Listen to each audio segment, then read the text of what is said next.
Hello guys, আমি মৌসুমি ফিরে এসেছি তোমাদের সাথে মিনি ভ্লগ ডে 2 নিয়ে মৌসুমিস মিনি ওয়ার্ল্ড চ্যানেলে। সকাল সকাল ঘুম থেকে উঠে ইরিটেট করে নিলাম আমার দুষ্টু দুষ্টু গোলুসোনাকে। আমার যে ইরিটেট করতে ওকে কি ভালো লাগে তোমাদের আর কি বোঝাবো। আমার জীবনের সব থেকে উদ্দেশ্যপূর্ণ ফেভারিট কাজ হচ্ছে আমার গোলুকে ইরিটেট করা। আচ্ছা, বাই দ্য ওয়ে, তারপর চলে গেলাম ফ্রেশ হয়ে রেডি হয়ে দোকানে। এখানে আমি নিচে বসেছিলাম, তাই আমার ভিডিও ক্লিপটা এরকম এসেছে, কারণ আমার প্রচণ্ড প্রচণ্ড গরম লাগছিল, তাই আমি নিচে বসেছিলাম। তারপর চলে আসলাম বাড়িতে বসে বাবার সাথে কিছু ন্যাকামো করে ফাজলামি করছিলাম। এই মুমেন্টে বাবা আমাকে ভাগিয়ে দিল স্নানে। যা মনা দূর হ। তারপর আমি চলে গেলাম স্নান করে পুজো ঘরে গিয়ে পুজো সেরে আমার ইচ্ছে করলো আজকে নিজে হাতে কিছু বানিয়ে খেয়ে নিই। কিন্তু কি বানাবো সেটা চিন্তায় করে নিলাম আলু ফুলকপি কেটে রেডি।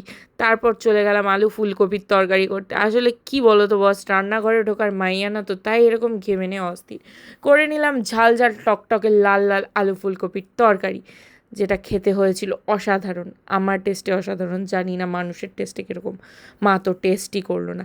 বাই দ্য ওয়ে, বিকেলে রেডি হয়ে সাজুগুজু করে চলে গেলাম এই পাগনি মহাজনের সাথে আবার আমার দোকানে গিয়ে অ্যাজ ইউজুয়াল দোকানের সমস্ত কাজকর্ম সেরে নিলাম ঝটপট, কারণ বিকেল হলেই ফাস্ট ফুডের দোকানগুলো যেমন আমাকে টানে টানে টানে।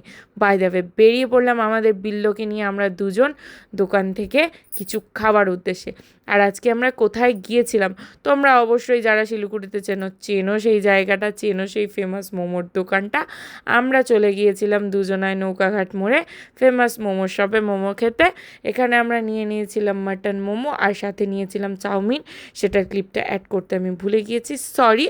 তারপর চলে আসলাম বাড়ি। এখানে এসে দেখছিলাম এদের ঝগড়া আর খুনসুটি। এভাবেই শেষ করলাম নিজের দিনটা। কালকে ফিরছি নতুন কোনো কন্টেন্টের সঙ্গে, তোমাদের জন্য নতুন কোনো সারপ্রাইজ নিয়ে। কালকে আসবে মিনি ভ্লগ ডে 3। প্লিজ তোমরা আমার চ্যানেলটাকে লাইক, সাবস্ক্রাইব আর শেয়ার করে দিও। পাশে থেকো, ভালো থেকো, বাই বাই।